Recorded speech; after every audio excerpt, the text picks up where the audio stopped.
Alors je suis ravie de vous retrouver pour ce live. On va aller parler apaisement des émotions, retour au corps avec Leïla du compte LKL Coaching, leïla.lklcoaching, que vous pouvez retrouver facilement sur Instagram.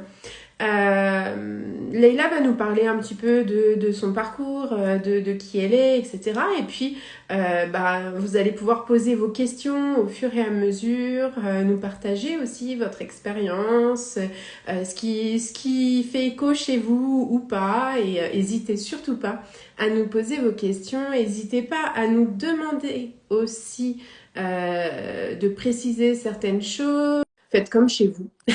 J'accueille Leïla qui arrive.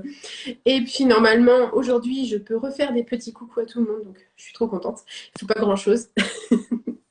Coucou!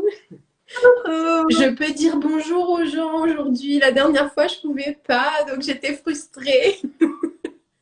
Donc voilà, c'est mon petit bonheur. Je peux dire bonjour et accueillir comme il se doit tout le monde. Mais je suis ravie de te retrouver. Attends, je règle un peu parce que je suis coupée. Hop là. Comment ça va? Ça va bien et toi? Bah, très bien. Bon, il faut expliquer quand même que t'es pas tout à côté de moi. Euh, Non, En termes d'horaire, voilà, on a réussi. C'est rare que je fasse des lives à cette heure-ci, mais pour toi, c'est le matin. ouais. Donc voilà, c'est le pourquoi de cet horaire pour le live.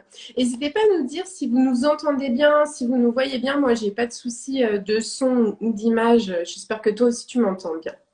J'ai Moi, c'est tout bon. j'ai encore un peu la voix qui déraille parfois. Donc, s'il n'y a pas de son, c'est peut-être que c'est moi. Le problème vient pas du tout du réseau. Ça peut arriver que parfois ça veut pas. Ce que je te propose pour commencer, c'est de nous dire un petit peu qui tu es pour ceux qui nous regardent et qui ne te connaissent peut-être pas, bien que j'ai vu pas mal de connexions de personnes qui te connaissent aussi. Et hier soir, j'ai pensé avant de m'endormir de comment je vais me présenter. C'est toujours un truc difficile pour moi de me présenter. Qu'est-ce que je peux vous dire? Je peux vous dire que je m'appelle Leïla, mais que j'ai 34 ans et donc je suis pas à côté parce que je suis à Montréal, au Québec, depuis 3 ans et demi maintenant. Mais comme vous l'entendez, je n'ai pas l'accent québécois. Je viens du sud de la France. Mais t'as pas l'accent du Euh, sud non plus, je trouve. Donc c'est non pas... plus, ouais. Bah, en fait, quand j'y étais, je l'avais plus. Et Hmm. puis là, ça s'équilibre sur quelque chose de relativement neutre entre le Québec et le sud de la France. Moi, qu'est-ce que j'aime beaucoup? J'ai envie de me présenter en disant que j'aime beaucoup dans la vie. Tiens, C'est ce que j'allais te proposer. euh, j'aime beaucoup apprendre. C'est une de mes grandes passions, l'apprentissage et particulièrement tout ce qui est neurosciences. C'est quelque chose qui m'intéresse beaucoup. Mais une autre de mes grandes passions dans la vie, c'est de m'amuser, c'est de jouer. Et j'aime beaucoup tout ce qui va dans l'imaginaire, tout ce qui raconte des histoires, qui va dans l'imaginaire, j'aime beaucoup ça. J'aime beaucoup les animaux aussi, et j'aime beaucoup aider les gens. C'est une de mes passions. Voilà. Mais c'est chouette parce que c'est des points sur lesquels on se rejoint. Moi, j'aime bien qu'il y ait du fun. Enfin, et puis j'ai ce petit truc là où moi, la nature, c'est chasse gardée, quoi. Il y a un moment donné, c'est hyper important pour moi. C'est mon lieu ressource principale. Et je me dis que, bah voilà, enfin, on ne peut que aimer la nature. Et quand je rencontre des gens qui n'ont pas cette idée, ça me perturbe un petit peu. Ouais, et puis alors moi, le lien avec les animaux est tellement important, tu sais, dans mon épanouissement, dans mon apaisement, puis faire le lien avec la nature aussi en général. Et depuis que je suis au Québec, je peux tellement plus le développer que là où j'étais avant. Donc, Mais Pauline, je pense qu'elle dit parce que en fait, moi, j'aime pas avoir des animaux enfermés chez moi. Donc, mm, mes animaux de compagnie, c'est mes petits oiseaux qui sont dehors, les chats des voisins qui viennent chez moi. Mais en fait, j'ai ce truc, voilà, moi, pour moi, ils doivent être en liberté, donc c'est un peu embêtant. Et ça me faisait beaucoup rire parce que je sais que tu as les petits rats, toi, qui sont ouais. des animaux thérapeutiques. Et moi, j'avais des petits rats des champs qui venaient en fait sous mon figuier parce que faut savoir qu'en Normandie en ce moment, on a encore des figues, ce qui est absolument inconcevable. Mais les animaux sont super contents. Nous, Ouais, on est un oui, peu dubitatif. On se dit, ok, d'accord, ça présage pas forcément quelque chose de bon. Mais ouais. non. Ouais, nous ici, il fait très chaud. Là, ça y est, cette semaine, ça commence à baisser. Mais la semaine dernière, on avait 20 degrés, qui est un peu de température d'été pour le Québec. Donc là, on a laissé tout le monde arriver, s'installer tranquillement. Et si je t'ai demandé en fait de venir en live, c'est pour nous partager un outil qui te tient à cœur. Est-ce que tu peux nous dire en quelques mots ce que c'est, parce qu'il tient en 3 initiales. Ouais. Est-ce que tu peux nous en dire un petit peu, juste parce que les curieux qui ont lu le titre ont dû se dire, ah, mais qu'est-ce que c'est que ce machin? Qu'est-ce que c'est que l'AAP? Alors, c'est un outil qui vient de l'autocompassion. Qu'est-ce que c'est l'autocompassion? L'autocompassion, c'est la compassion tournée à soi. Donc, la compassion, c'est le fait de vouloir enlever la souffrance. Donc, tourner à soi, donc c'est le fait de vouloir s'enlever la souffrance qu'on reçoit. Euh, Cet outil a été fait par 2 chercheurs. Donc, on rejoint mon apprentissage, mon besoin d'apprentissage, tout ça, par Kristin Neff et Christopher Gammer, qui sont les 2 grands chercheurs sur l'autocompassion et qui ont mis en place un cours de 8 semaines pour apprendre à être compatissant avec soi-même, pour apprendre à s'aimer, en fait, en gros. Donc, ils ont combiné leurs recherches et ils ont créé ce cours-là que j'enseigne et qu'on peut suivre. Et donc, dans ce cours, il y a plein de théories et il y a plein d'outils aussi qu'on peut utiliser quotidiennement. Et donc, cet outil, il vient de ce cours-là. Il s'appelle le MSC, Mindfulness Self-Compassion. En français, on dit le cours d'autocompassion en pleine. Et donc, avant d'expliquer exactement ce que c'est, j'aimerais expliquer comment ça fonctionne. Ouais, et est-ce que juste avant, tu peux nous dire un petit peu à qui il est destiné? Alors, cet outil, il est fait pour des adultes à la base quand on vit une émotion difficile. Mais on sait qu'il s'applique très bien chez les adolescents aussi. Mm. Et on est en train de le tester sur des enfants.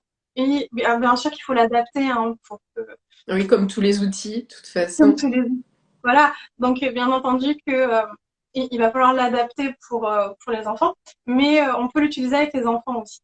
Donc c'est On peut important, l'utiliser. je pense, voilà, de cadrer un petit peu comment on Ouais, peut s'en servir, parce que finalement, bah, ceux qui nous regardent vont pouvoir imaginer plus facilement, se projeter plus facilement à l'utiliser. ouais. Merci. Et puis, il y a une autre question que j'avais envie de te poser par rapport à cet outil-là. Est-ce qu'à un moment donné dans ta vie, il t'a été utile? Est-ce que toi, tu l'as testé? Est-ce que tu l'as utilisé? Moi, j'utilise tout le temps. Moi, je teste tous les outils. En fait, j'ai un truc comme toi. Il faut que j'apprenne plein de trucs, mais en plus, il faut que je teste tout d'abord sur moi. Ouais. Alors, moi, je teste comme toi tout d'abord sur moi. Et après, 98% des outils que j'enseigne, je les utilise. Il y a toujours un 2% qui fonctionne pas sur moi, parce que rien ne fonctionne sur tout le monde, Ouais. mais que je trouve quand même intéressant pour que je garde de côté, parce que il fonctionne pas sur moi, mais il fonctionne bien sur d'autres personnes et tout. J'ai eu des bons retours et tout ça. Mais moi, j'ai du mal, je peux pas enseigner quelque chose que je fais pas. C'est pas possible. Non, mais c'est important aussi que voilà, que tu nous partages comment toi tu fonctionnes avec tes outils. C'est vrai que, enfin, moi je vois on a un fonctionnement assez similaire. Moi, il faut que j'aille chercher. D'abord, je vais faire mon étude. Quand je me suis assez nourrie et limite ça déborde, faut que ça infuse un Ouais. peu. Après, je passe à la phase test et puis voilà. Qu'est-ce que j'en ressors de ce truc-là? Comment je l'ai vécu moi? Et voilà, comment je peux le partager à l'extérieur? Et je vois que toi, c'est un peu la même chose. C'est intéressant aussi que tu dises que bah, parfois tu proposes des choses qui chez toi fonctionnent pas. Enfin, moi, je pars du principe qu'on n'a pas tous le même fonctionnement, donc forcément, on n'est pas réceptif aux mêmes outils. C'est comme avec la nourriture, il y a des trucs qu'on va aimer, il y a des trucs qu'on va pas aimer, il y a des trucs qui sont bons pour nous, mais qu'on va pas aimer du tout quand même. Donc voilà, après, c'est une façon de regarder un petit peu, de tester, et c'est pour ça que j'ai proposé ces lives avec des outils venant d'ailleurs parce que je trouve bah, essentiel de s'ouvrir à autre chose et pas toujours être dans notre petite boîte. Complètement. Et c'est un outil, donc la paix, c'est un outil très modulable aussi, en fait. On peut faire juste un des A ou juste le P, on peut changer l'ordre, enfin voilà. Mais il y a aussi des outils qui marchent très bien à un moment donné de nos vies et qui fonctionnent plus à un moment donné ou qui nous vont pas à un moment donné et on y va à un autre moment donné aussi. Donc ça aussi, Ouais. c'est important. Mais je l'avais partagé, moi, avec l'énergétique, avec les soins énergétiques. Il y a eu des moments dans ma vie où j'ai eu besoin de me dire, je ferme la porte, je laisse de côté. Et voilà, c'est des passages où, bah, en fait, ça correspond pas à ce que je vis, j'ai pas envie, et puis j'ai même limite pas besoin. Donc, hop, je remets dans le tiroir. Ça veut pas dire que le tiroir, je vais pas revenir l'ouvrir après. Donc voilà, c'est hyper intéressant d'aller se documenter, d'aller créer une espèce de d'éventail d'outils et puis de se dire, bah, le jour où j'ai besoin, l'outil il est là. Est-ce que là en ce moment j'en ai besoin? Peut-être pas et c'est ok. Mais en tout cas, le jour où c'est un peu la trousse de secours, tu vois. Le jour où ça C'est va ça, pas, je sais où trouver. c'est ça. Et pour le coup, pour tous les outils d'autocompassion, l'idée, c'est vraiment de se les approprier. C'est-à-dire que moi, je vais vous proposer une structure, je vais vous proposer un cadre, mais c'est pas, il faut faire exactement comme ça, en fait. C'est après vous, mais souvent, on peut se mettre beaucoup de pression à est-ce que je l'ai bien fait, est-ce que je l'ai pas bien fait, tout ça. C'est vraiment, on propose un cadre et un cadre qui fonctionne au plus grand nombre, mais après, l'idée, c'est vraiment de se l'approprier, de le faire sien et de faire ce qui nous parle. Mais ça me fait rire parce que j'ai vu passer des coachés qui vont se reconnaître dans ce truc-là parce que moi je dis toujours, mais voilà, moi je propose un truc et après l'outil, mais t'en fais ce que tu veux parce que enfin, c'est essentiel de s'approprier l'outil et s'il y a un truc qui nous convient pas, mais on va pas se forcer parce que c'est comme ça. Enfin, le but, et puis toi, enfin, l'autocompassion, c'est aussi ça, c'est d'accepter qu'il y ait des choses bah, qui nous conviennent pas et de pas être dans le forcing avec nous-mêmes parce qu'il y a le il faut, je dois obéir à des injonctions. Et le problème dans ces cas-là, si ça ne va pas, c'est jamais soi, c'est l'outil. Parce que souvent on se dit que c'est soi, on a un problème, etc. Non, le problème c'est pas soi, c'est l'outil. C'est Ouais. l'outil qu'il faut changer, c'est pas soi. Mais oui, mais c'est moi, ça m'a fait le coup avec la méditation. Mm. Mais tu sais, au niveau des angoisses, j'étais à un seuil quand même assez haut et la méditation, on me disait, mais il faut méditer, mais il faut méditer. Ouais, sauf qu'en fait, ça me créait des crises d'angoisse. Mm. C'était encore plus angoissant pour moi de méditer que de ne pas le faire. Je me retrouvais vraiment pas bien du tout. Donc, mais en fait, c'est ça, c'est on teste. L'outil à ce moment-là est pas bon pour nous et c'est ok. Et maintenant, bah, je me rends compte en discutant avec d'autres personnes que je suis pas la seule à qui la méditation, dans les moments où l'angoisse elle est au top niveau, bah ça passe pas en fait. Euh, Ouais. Ah, en fait, je sais plus si je t'ai dit, mais il y a quelques mois, j'ai fait une formation justement sur les expériences négatives. Voilà. Parce que je ne me suis pas présentée niveau pro, mais je fais plein de choses, dont enseignante de méditation. Et en fait, il y a 5% des gens qui vont avoir une expérience négative avec la méditation. Et par expérience négative, on entend comme ça des expériences de crise d'angoisse, des réalisations, des personnalisations. Pas juste j'aime pas ça, quoi. Des ouais. problématiques assez importantes. C'est 5% des personnes qui vont méditer quand même, hein. C'est Ouais, pas... mais et c'est vrai que ben il y a des injonctions. Moi, le premier truc, hein, quand je suis allée voir mon médecin, il m'a dit il faut faire du yoga et de la méditation parce que vous êtes stressé. Mais en fait, tout n'est pas applicable à tout le monde et c'est ça aussi. C'est pas parce que quelqu'un de professionnel nous dit il faut que tête baissée, il faut se dire je dois absolument le faire. Non. Et moi, sincèrement, si vous êtes stressé, angoissé, je vous conseillerais absolument pas de méditer. Mm. Parce que ça met un focus. Quand on médite, on observe sans jugement l'expérience du moment. Et donc, ça veut dire que si on est stressé, angoissé, on est centré sur son angoisse et son stress. Puis à ce moment-là, on a vraiment plus besoin de distraction, de choses qui, moi, je vais vous encourager à, parce que tu sais que c'est une de mes grandes passions, la gestion du stress et de l'anxiété. Moi, je vais plutôt vous encourager à faire des choses qui vont vous permettre de prendre du recul sur vos pensées. Et la méditation permet ça, mais pas de suite. C'est un entraînement, en fait. Une fois que ça va mieux, le stress et l'anxiété, c'est là, c'est le moment de s'y mettre. pour la prochaine période de stress, en fait, pour s'entraîner pour la prochaine période de stress. Mais dans le cœur du stress, de l'angoisse, c'est vraiment pas le moment. Vraiment. Il y a plein de choses beaucoup plus intéressantes. Ouais, je lisais un petit peu les petits commentaires, mais il y a le truc d'avoir une boîte à outils à sa disposition, c'est vraiment utile, ouais. Moi, c'est vraiment un truc indispensable pour moi, d'avoir plein d'outils et puis de me dire, bah, aujourd'hui, j'ai envie de quoi? J'ai besoin de quoi? Qu'est-ce qui se passe à l'intérieur de moi? Les injonctions à tout bien faire, mais oui, mais c'est justement là où il faut s'autoriser, surtout quand on va pas bien, s'autoriser à ne pas bien faire et à essayer, à se casser la figure et puis à recommencer. Et il y a des choses qui fonctionnent, mais pas pour tout le monde de la même façon. Euh, la méditation est un outil d'ancrage, donc à ne pas utiliser lorsqu'on est en système nerveux activé. Ben ouais, il y a ça, mais en plus, c'est vrai que pour certains, ça va bien fonctionner. Ils vont réussir à, voilà, à se reconnecter peut-être plus facilement à leur corps en faisant un scan et à laisser le mental de côté. Puis pour certains, ça ne marche pas. Alors, est-ce que tu ne veux nous en dire plus du coup maintenant sur ces petites lettres? Oui. Alors, le premier A, c'est pour adoucir. Le deuxième A, c'est pour apaiser. Et le troisième, c'est pour permettre. Alors, c'est une pratique de pleine conscience. Donc, pleine conscience, ça ne veut pas forcément dire méditation. Pleine conscience, ça veut dire être là dans l'instant présent.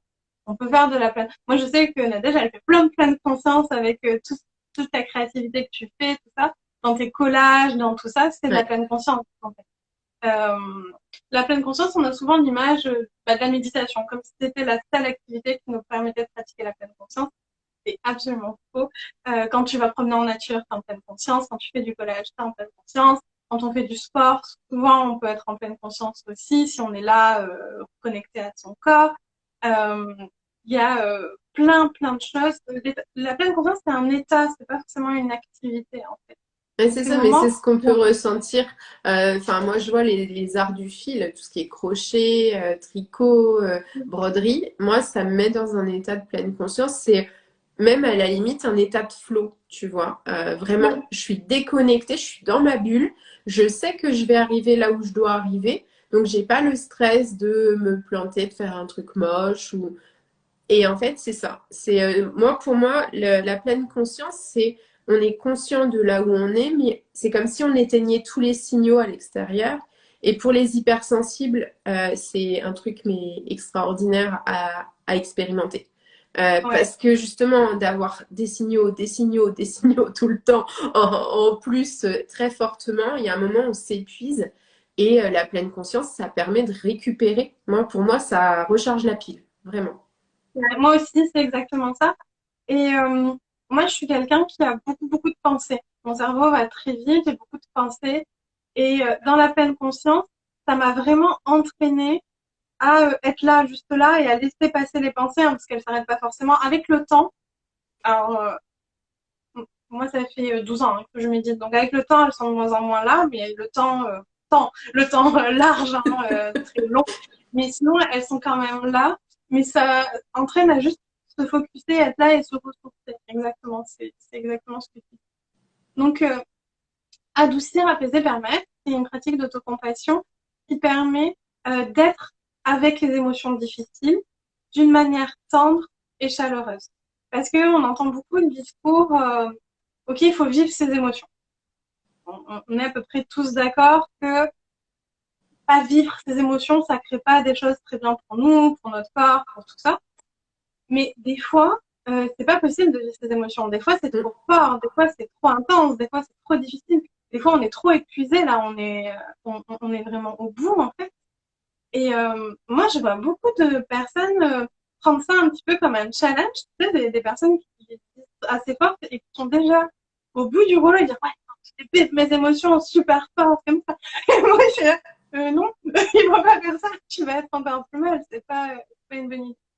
Il y a une petite blague. Faut gérer ses émotions.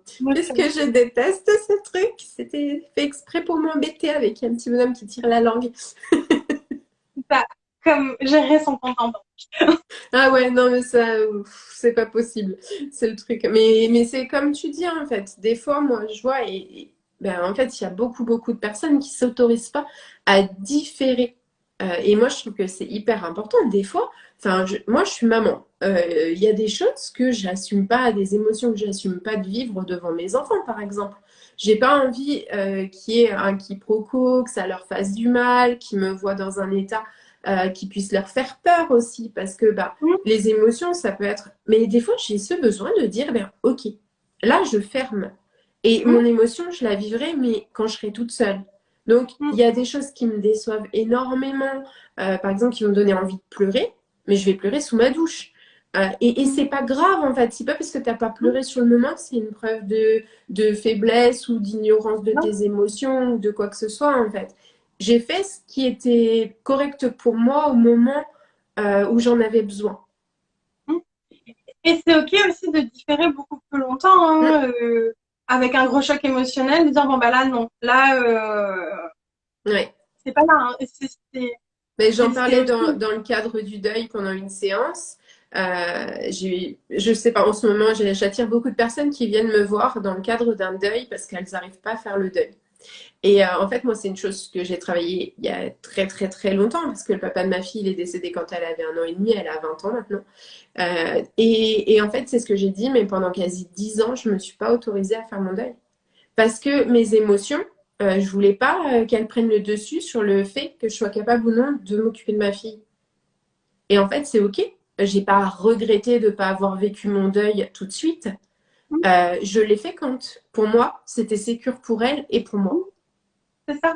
Et que ce soit 10 ans, 10 mois, 10 jours, 10 minutes, en fait, c'est ça, c'est la difficulté, c'est d'affronter le regard de l'autre qui va dire, ah mais tu devrais être en deuil, t'es même pas triste.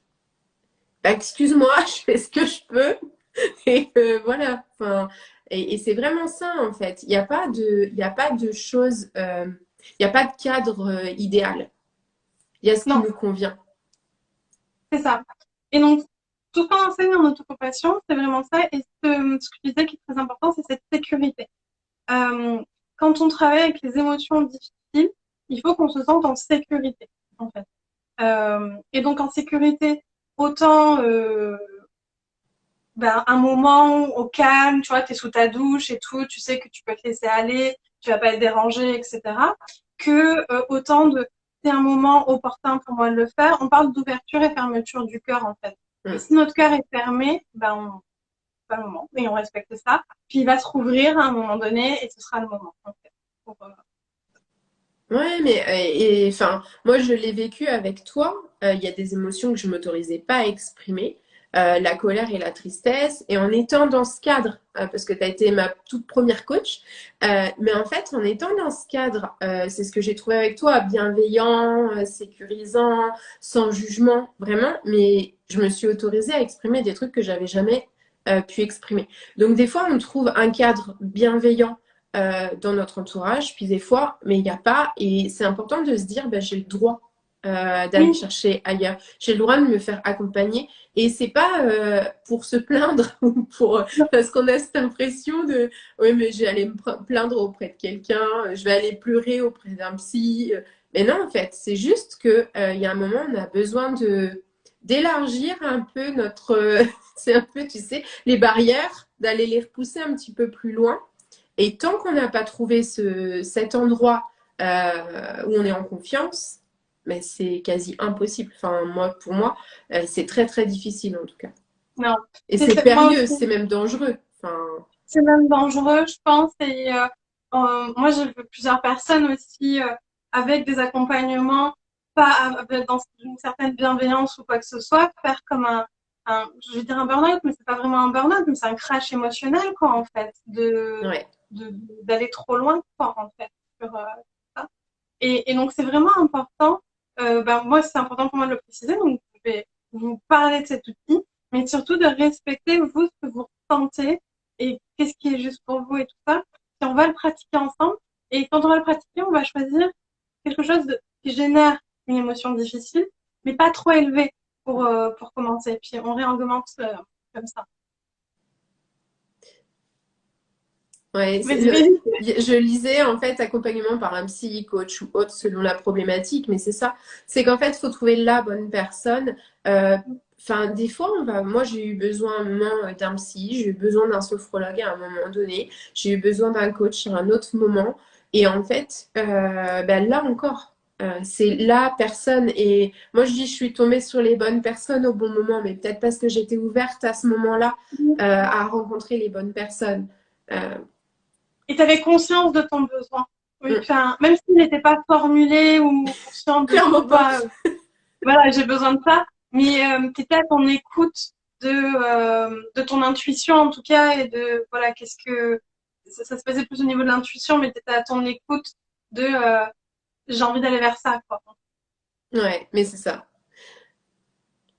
Essayer de s'entourer de personnes aimantes et acceptantes quand on a le choix. Mais c'est ça, c'est qu'en fait, mais de toute façon, on aura toujours des personnes. On peut pas jeter tout le monde, enfin jeter tous ceux qui sont pas aimants et acceptants. À un moment donné, ça serait compliqué. Mais c'est s'entourer des bonnes personnes au bon moment. Il va y avoir des personnes qui vont être plus challengeantes pour nous et qui vont nous permettre aussi de dépasser nos limites, d'avancer, de revoir nos limites et de les reposer et d'être carré aussi avec ce qu'on veut. Puis il y a des personnes qui vont être dans la douceur, dans l'acceptation, dans l'amour, qui vont nous faire du bien au moment où on va en avoir besoin, mais pas forcément au moment où on va avoir besoin d'un coup de pied au derrière pour avancer. Donc en fait, c'est ça, c'est on s'entoure au moment où on a besoin de personnes qui vont accepter qui on est et nous aimer, nous donner de l'amour. Puis des fois, ben, moi je sais que dans ma famille, il y a des personnes, ben, plus facilement je vais me confier à elles si je sais que j'ai besoin d'un retour cash. Mon mari, c'est Mm. typique. Si je sais que j'ai besoin d'un retour cash sans filtre, ben, je vais le voir lui. Par contre, si j'ai besoin d'être chouchoutée, machin, non. Oui, oui, bah oui. Et du coup, c'est ça, c'est vraiment le besoin. Je te laisse continuer. Pour revenir sur l'outil, donc en fait, sur l'outil, on vient travailler avec les sensations corporelles. Parce que donc j'ai proposé, pour la petite histoire, j'ai proposé à Nadège deux outils. Un, on travaille avec les pensées, et un, on travaille avec les sensations, enfin, on travaille pas avec les pensées, donc qui est plus intellectuel, Mm. ou plus dans la visualisation, et un, plus avec le corps. Et Nadège, elle me dit, comme tu veux, mais moi j'ai une petite préférence avec. Donc, parce que c'est vrai qu'il y en a moins des outils où on travaille avec le corps Ouais. dans les émotions, le développement personnel, petit. Alors, pourquoi on travaille avec le corps? On travaille avec le corps parce que quand on vit des émotions difficiles, souvent, les pensées vont très très vite. Et on passe par exemple de la culpabilité à la honte très rapidement, de la tristesse à la colère, enfin, tout s'enchaîne très vite. Et donc, ça peut être difficile de voir nos pensées, d'isoler une pensée, de travailler avec une pensée. Alors que la sensation corporelle, on sera déjà peut-être passé de la tristesse à on sera à une grande colère, mais la sensation corporelle, elle n'aura pas tant changé que ça, Mm. en fait, en soi. Donc c'est pour ça qu'on vient travailler avec le corps. Et on vient aussi, donc la première étape, c'est nommer l'émotion, parce que il y a une recherche je prends mes notes, parce que je ne connais pas par de 2007, de David Creswell, qui a arrivé à trouver qu'en fait, quand on nomme l'émotion qu'on ressent, il y a l'amygdale, qui est une zone du cerveau qui gère les peurs, qui s'active moins en fait. Mm. Donc, on est moins sensible à ressentir des émotions, enfin, des sensations désagréables dans le corps. Donc, on va d'abord venir nommer l'émotion. Ensuite, on va venir voir dans le corps où est-ce qu'on la ressent. Et à partir de cette sensation physique, on va commencer à adoucir la sensation physique. Donc l'idée, c'est un peu comme si on la mettait dans un bain chaud. Comme si on mettait la sensation physique dans un bain chaud ou une couverture chaude. Voilà, c'est cette idée de chaleur. Ensuite, on va venir apaiser la sensation physique. Et puis ça, c'est l'image de la brûlure où on va mettre une crème, vous avez pris un coup de soleil, vous mettez une crème, ça se lâche. Et en fait, à aucun moment, on essaie de changer la sensation physique. On essaie juste de la porter d'une manière simple. Et on va venir aussi voir donc, de quoi on a besoin, qu'est-ce qu'on aimerait entendre. Ça, c'est un outil qu'on utilise beaucoup en autocomplétion.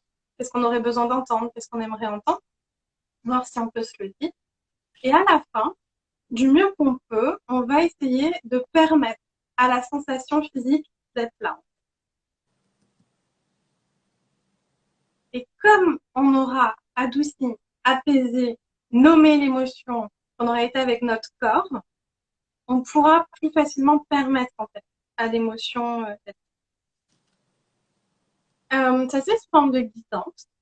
Donc, on va la faire ensemble. Puis j'ai un audio aussi, donc il ne faut pas hésiter à m'envoyer un message sur Instagram, puis je pourrais vous envoyer l'audio si vous voulez Oui. la refaire, la refaire. Pour les Tout ça. personnes qui passent ou qui n'ont pas envie de Ouais. réécouter forcément tout le Ouais, replay. ou de la faire là maintenant, ou enfin, Mm, quand vous êtes en train d'écouter le live en train de conduire, c'est pas le moment de faire la pratique. Donc, non, on va éviter. voilà, donc il y a l'audio qui sera possible, même si vous regardez en replay, tout ça, enfin, je peux vous m'envoyer un message, puis je vous l'envoie. Et on peut, donc moi je vais la présenter dans ce sens-là, de façon cadrée, formelle, etc. Euh, mais on va pouvoir après, selon ce dont on a besoin, juste adoucir. Moi très souvent j'adoucis juste en fait, parce que c'est ce qui me parle le plus. Mais on va pouvoir aussi juste apaiser. Ou même j'ai beaucoup de clientes qui changent l'ordre, qui font permettre en premier, adoucir, apaiser. Ça leur parle plus comme ça. Et c'est complètement ok. Hein. Faut se l'approprier. Ouais, Pour Béatrice dit, je pratique avec la douleur physique et c'est assez rigolo parce que quand je t'entends en parler, moi c'est un truc que je fais beaucoup avec la migraine. Mais du coup, Hmm. et en fait, bah, quand je t'entends le dire, tu vois, la sensation de chaleur, le truc d'imaginer, moi j'imagine que je l'entoure de douceur en fait, mais comme tu dis, mais c'est comme un bain de douceur en fait, un peu comme si je la faisais baigner dans un truc. Et finalement, mais je l'autorise à être là et je continue ma journée en lui disant, mais en fait c'est ok, t'es là, mais je continue. Et, mais ça peut paraître bizarre, hein, mais plus je vais m'activer et moins je vais être focus sur la douleur. Donc des fois, les gens ont l'impression que je suis une tornade et que je n'arrête pas, mais parce qu'en fait, c'est un peu comme si bah, je lui disais, ok, t'es là, tu fais ta vie, puis moi je fais la mienne. Un peu bizarre comme truc. Et c'est un peu, tu vois, se dissocier en fait. Euh, Ouais. ça va jusqu'à cette étape-là pour moi. De me dire, en fait, je suis pas ma douleur, c'est pas elle qui guide. Moi aussi, toi, tu le sais, mais les gens ça ne peut-être pas. J'ai beaucoup de douleurs chroniques aussi. J'ai un syndrome de Ehlers dans l'os. Et cette technique, je la fais beaucoup sur la douleur physique. Donc, elle a été créée pour les émotions difficiles. La douleur, c'est pas une émotion, mais ça génère des émotions difficiles. Mm, Donc, mm. enfin, moi, je l'utilise beaucoup pour la douleur physique. Et à un moment donné, enfin, dans mon chemin avec ma douleur, j'ai eu comme ça, à un moment donné, dissociation.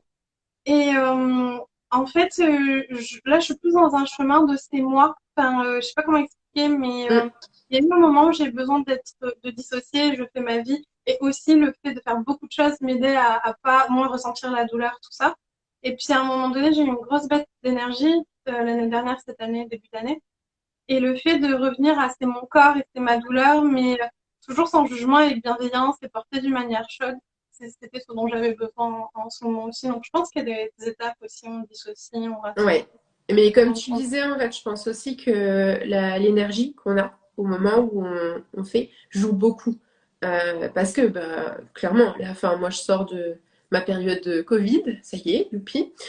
Et en fait, bah, il y a 2 jours, mais j'avais même pas le courage de faire quoi que ce soit. C'est-à-dire, j'avais qu'une envie, c'est qu'on me file ma couette et qu'on me fiche la paix. Et en fait, c'est légitime, c'est ok. Il y a des fois, on n'a pas forcément envie, mais il y a des fois, ça nous fait du bien. Donc, comme tu disais, dans les moments où on est en manque d'énergie, on va peut-être avoir plus de facilité à utiliser le apaiser. Et imaginer, voilà, que, comme tu dis, j'aime bien l'idée du baume un peu, tu vois. Finalement, on vient un peu cicatriser comme on mettrait, tu sais, quand tu te brûles, tu mets de la biafine. Ouais, c'est Et exactement ça. c'est un peu ça. Et du coup, voilà, mais je me dis, c'est peut-être quelque chose qui va nous demander moins d'énergie. Donc, c'est hyper intéressant que tu dises qu'on peut l'utiliser finalement dans le sens où on a envie. On peut faire matcher les étapes et puis aussi d'en utiliser qu'une si à ce moment-là, ben, on a l'énergie que pour celle-ci ou le besoin, le ressenti qui dit ben, en fait j'ai besoin que de ça. Exactement. Et moi, souvent, soit on va le faire dans la pratique, mais on va mettre sa main là où on ressent l'émotion. Moi, c'est souvent là, là. Puis on va sentir la chaleur de sa main et tout. Puis des fois, moi, c'est juste ce que je suis en capacité de faire et c'est OK.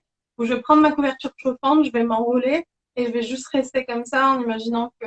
Donc, des fois, on a du mal à savoir où c'est aussi l'émotion, isoler vraiment un endroit physiquement. Et c'est aussi OK en fait. L'important, c'est de faire ce qui nous parle, comment ça nous parle. Et si vous avez d'autres pratiques ou d'autres outils qui vous plaisent bien, mais vous dites, ah, j'ajouterais juste ça, je prendrais juste ça à la paix et j'ajouterais juste ça, c'est parfait aussi, hein, en fait. Hein. C'est vraiment ça qui est important.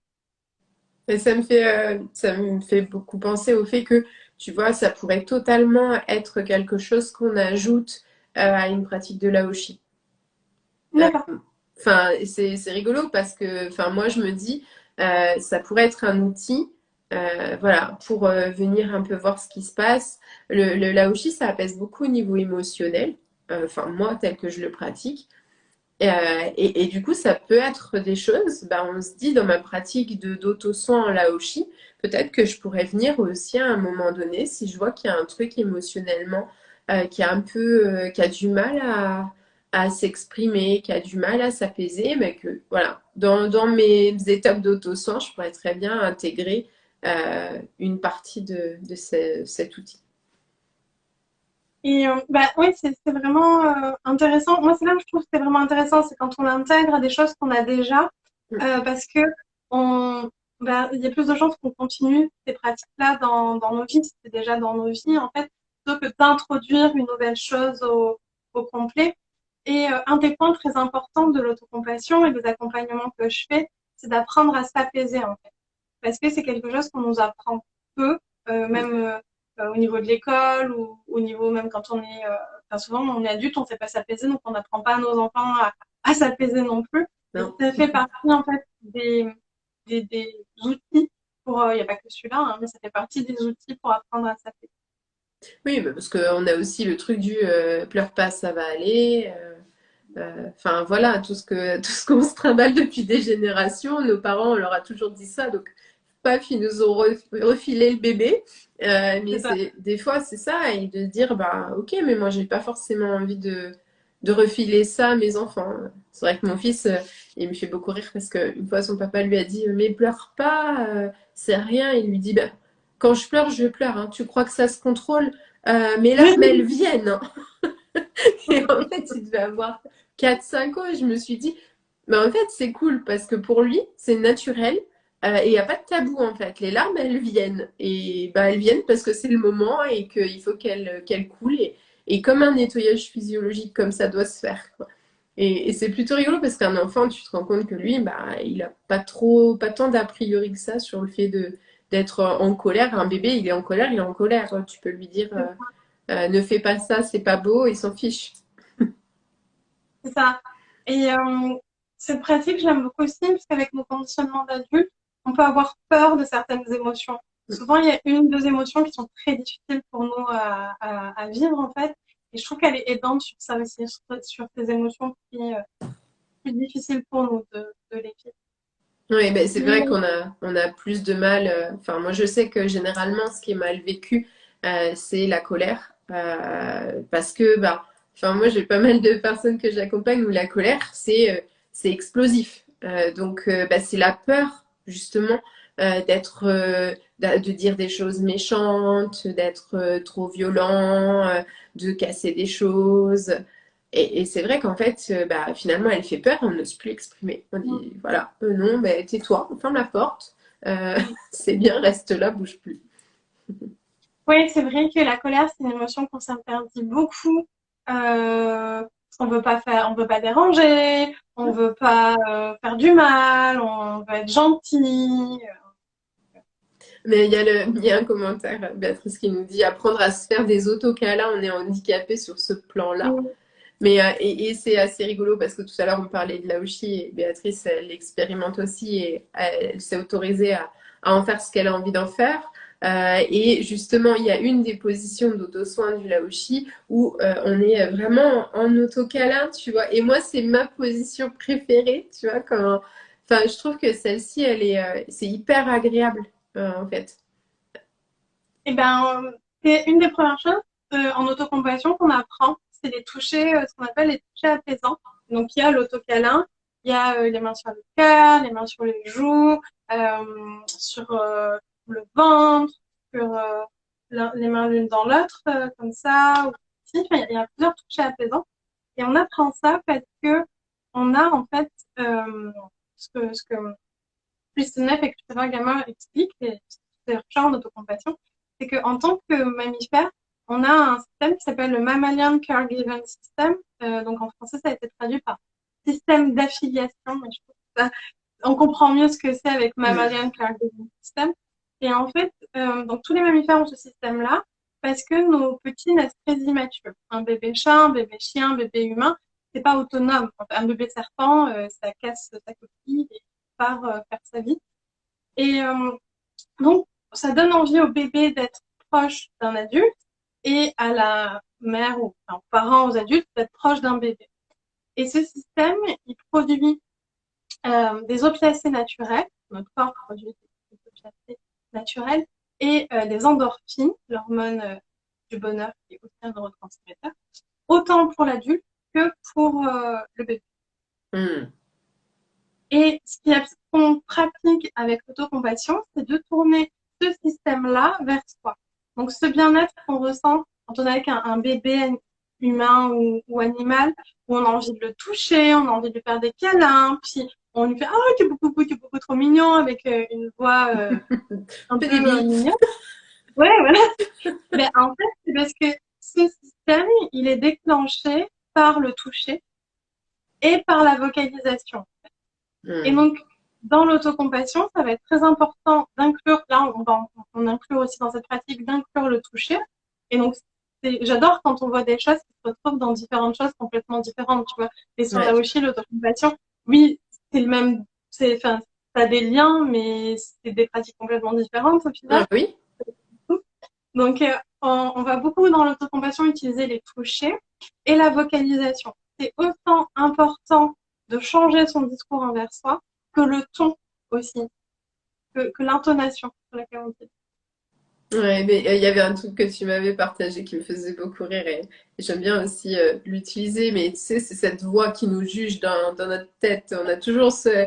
Et puis si tu la mets avec une petite voix ridicule, toute suraiguë ou déformée, tu vois, et en fait c'est ça, c'est que finalement le ton de cette petite voix dans notre tête, c'est hyper important.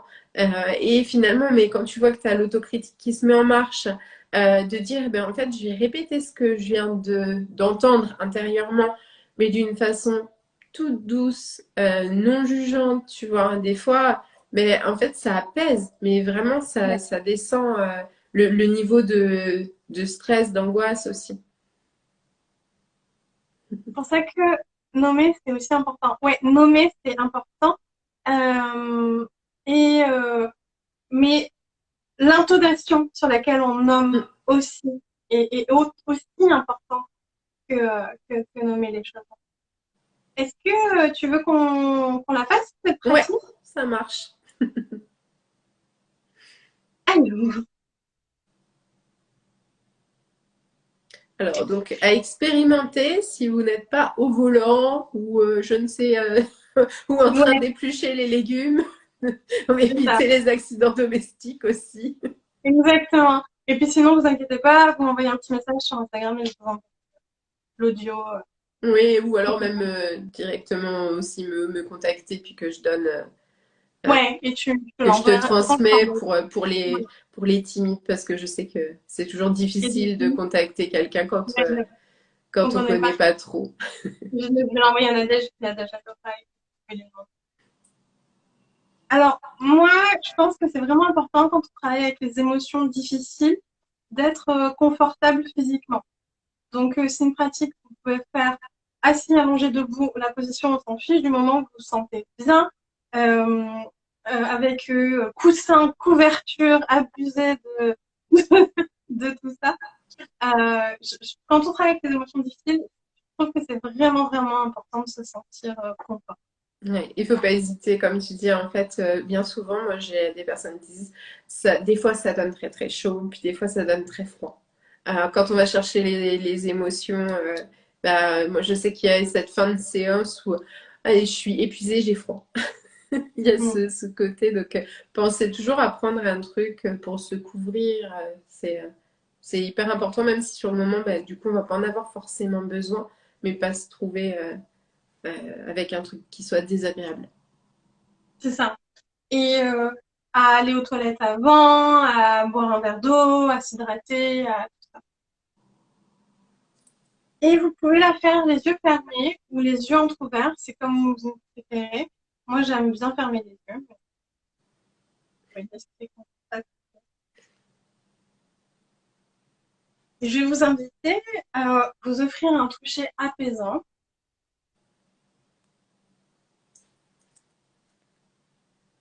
un toucher qui fait bien, les mains sur le cœur, par exemple, sur les joues,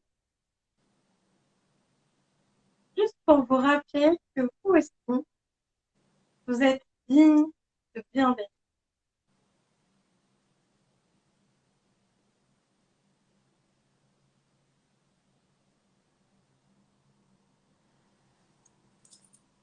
Et laissez monter à votre conscience une situation de légèrement à modérément difficile dans laquelle vous vous trouvez en ce moment. Admettons que 0, c'est quelque chose de vraiment pas difficile et 10, vraiment un très gros coup dur dans votre vie. On va prendre une situation entre 4 et 5.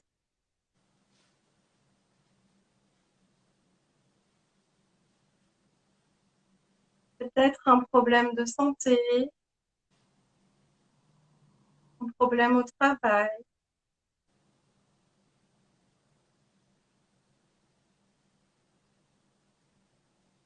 ou un stress lié à une injustice.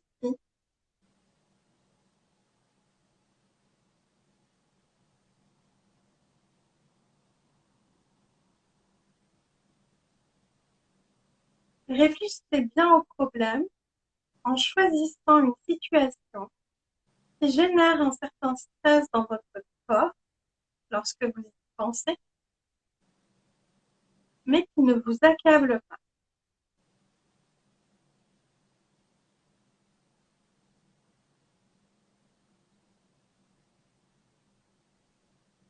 Et comme cette pratique met l'accent sur les qualités yin, d'adoucir et d'apaiser, il est préférable de ne pas choisir une situation qui vous met en colère ou contre laquelle vous sentez que vous devez vous protéger.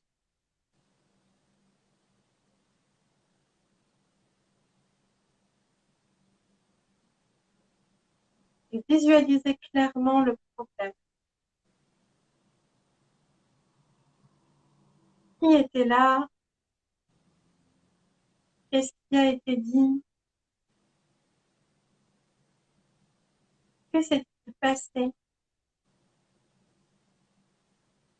Qu'est-ce qui aurait pu arriver?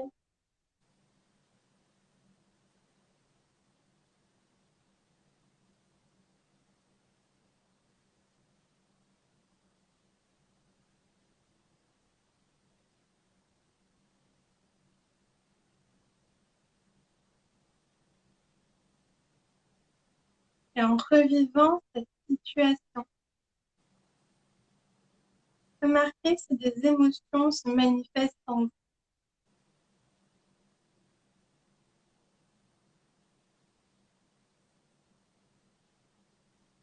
Et si c'est le voyez si une étiquette apparaît pour une émotion.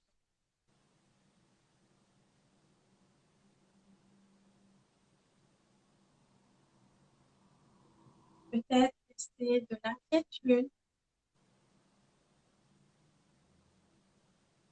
de la tristesse, du chagrin, de la confusion, de la peur, du désespoir.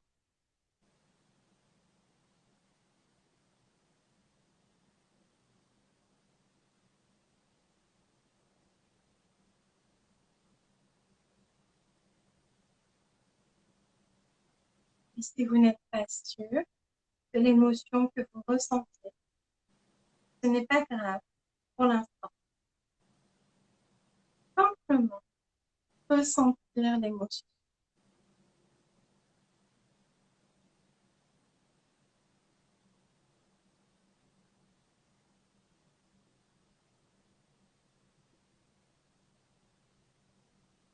Et si vous avez beaucoup d'émotions, voyez si vous pouvez nommer l'émotion la plus forte associée à la situation.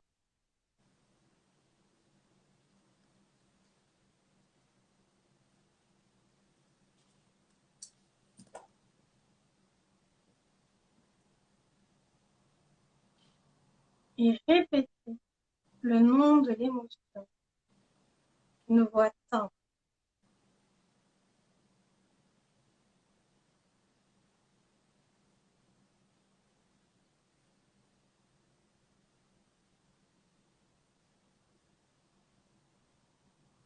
C'est de la peur et de l'inquiétude.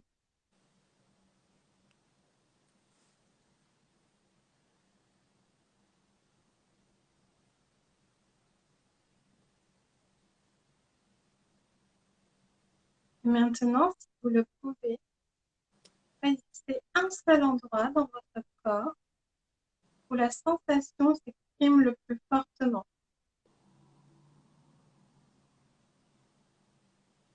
En vous rappelant la situation difficile qu'elle a commencé à vous échapper.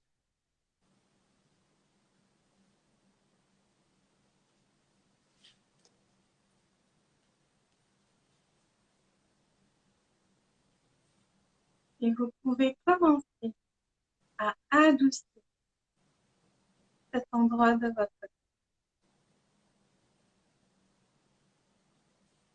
Laissez les muscles s'adoucir et se détendre comme s'ils baignaient dans de l'eau chaude. Adoucir, adoucir, adoucir.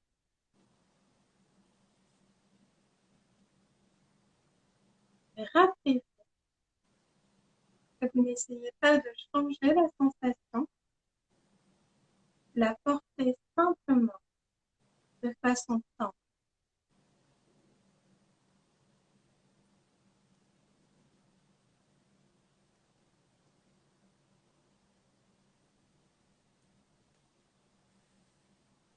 Vous pouvez aussi commencer à apaiser la sensation. Si vous le souhaitez, placez une main sur la partie de votre corps qui vous semble inconfortable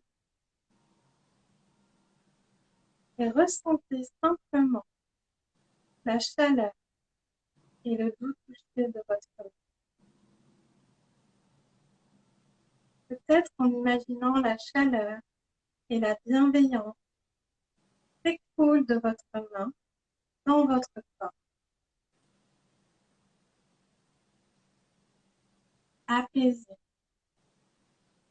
apaisez, apaisez.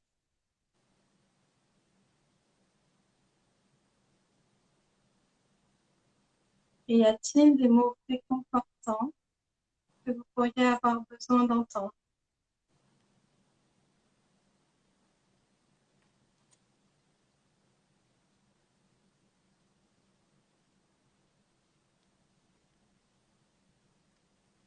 Et enfin, permettre à l'inconfort d'être là, lui faisant de la place,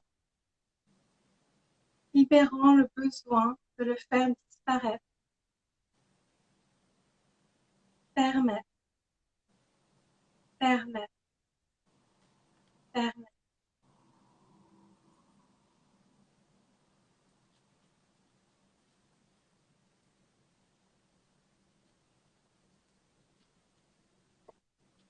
Et vous pouvez maintenant vous étirer, laisser aller la pratique et rouvrir les yeux si vous les avez fermés.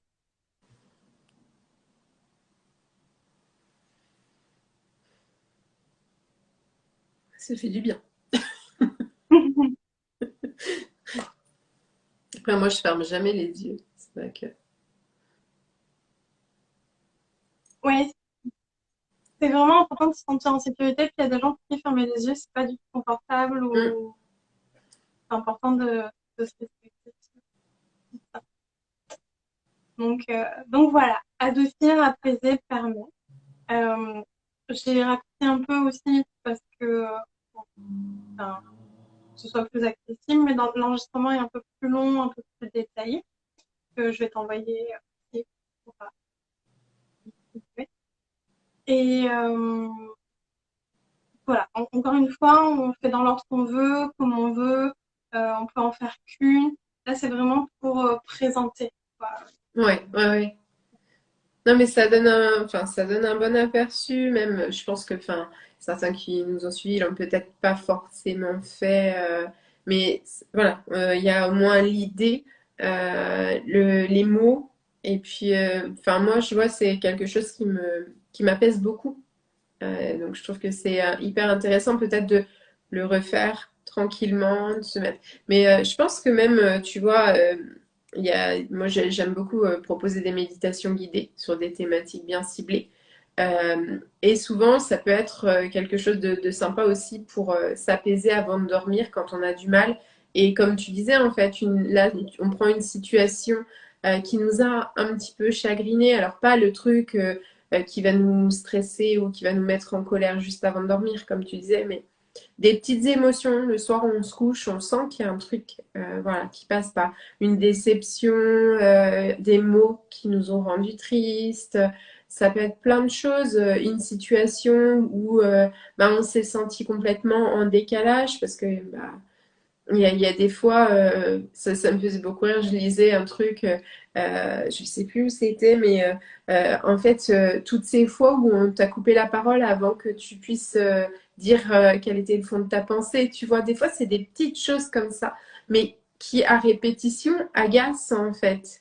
Et ben, on n'arrive pas à s'endormir parce qu'on a ce sentiment de ben, j'ai pas réussi à m'imposer, j'ai pas dit ce que j'avais à dire, donc, je trouve que ça peut être un outil hyper sympa pour tous ces petits tracas du quotidien. Voilà, c'est pas assez grave quelque part pour nous pour aller en parler à un proche.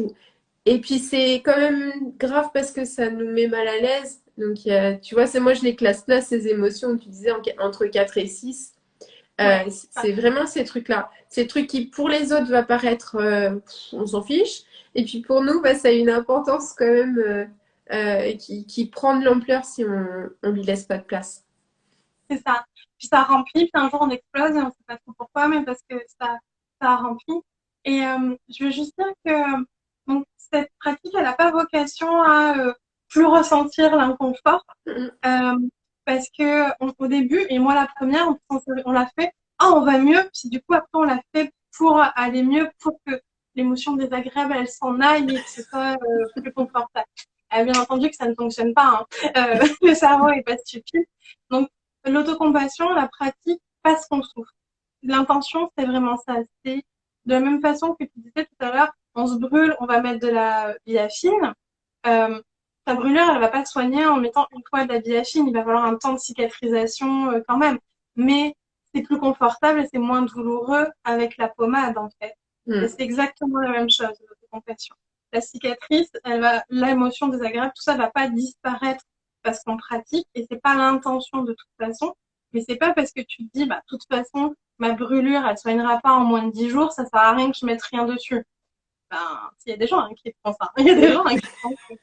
Mais on peut aussi se dire ben, qu'on peut avoir moins mal aussi, même si ça mettra quand même 10 mm. jours à Ouais, mais c'est ça, c'est vraiment, mais comme tu disais tout à l'heure, finalement, il y a une notion de confort, Ouais, de s'amener un confort. Et je pense que c'est vraiment là où ça peut venir soutenir.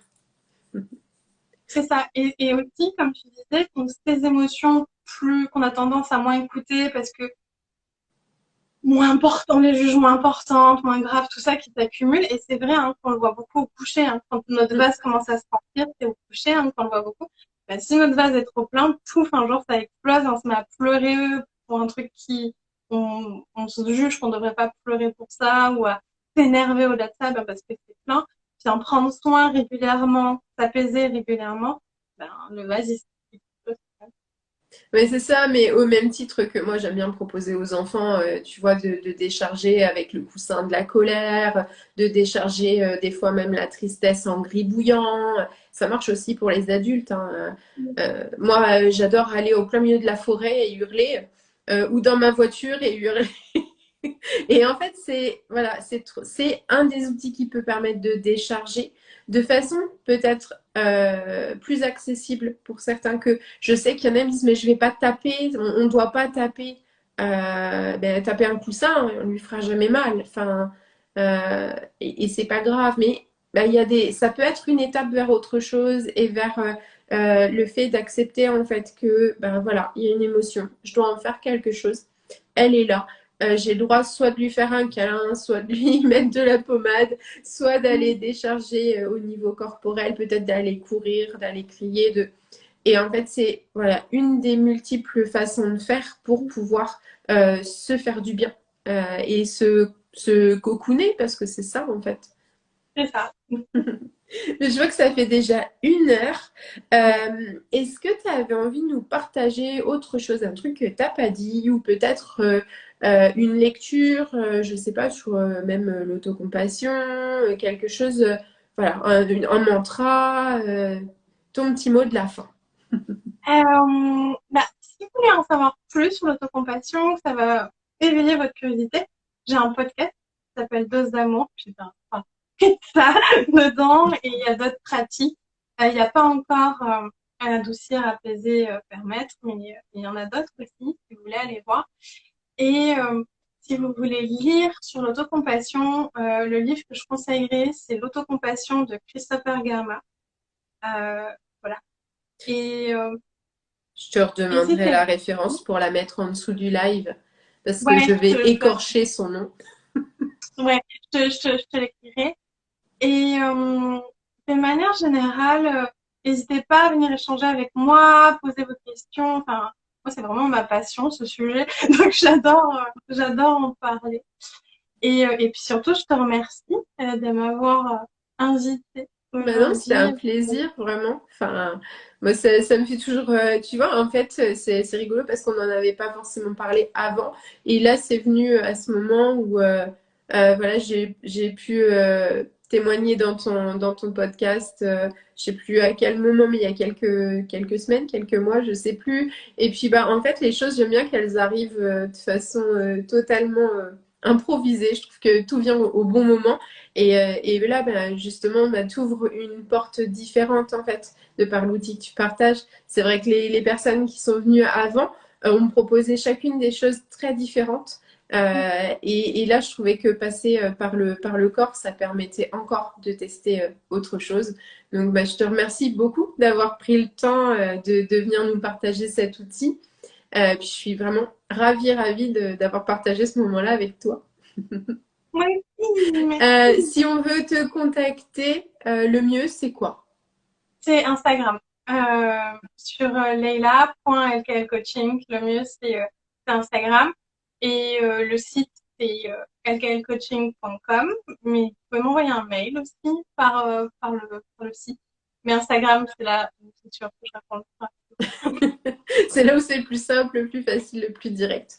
Bah, je C'est te ça. remercie vraiment beaucoup, beaucoup. Et puis merci à toutes les personnes qui sont passées, qui finiront de regarder le live aussi plus tard, à tous ceux qui sont encore là, à ceux qui nous regarderont en replay.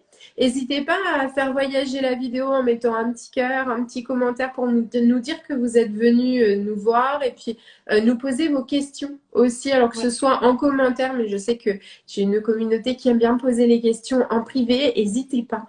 Franchement, vous dérangez jamais. Si Ah. on vous le propose, c'est que la porte elle est ouverte et après, c'est notre responsabilité que de répondre ou pas au moment où vous envoyez le message. Si vous l'envoyez à 2 heures du matin et qu'on répond, c'est que on est OK pour répondre. Mm. Donc voilà, je préfère le dire parce que je sais qu'il y a beaucoup de personnes qui ont peur de gêner ou Ouais. d'embêter. N'hésitez pas à partager aussi la vidéo si vous en avez envie. Et voilà, voilà. Mais je vous souhaite une très belle fin de journée pour ceux qui sont en France, très belle fin de journée, de début de journée pour ceux qui sont chez toi. Ouais. Je te fais de gros bisous, à très vite. Bye.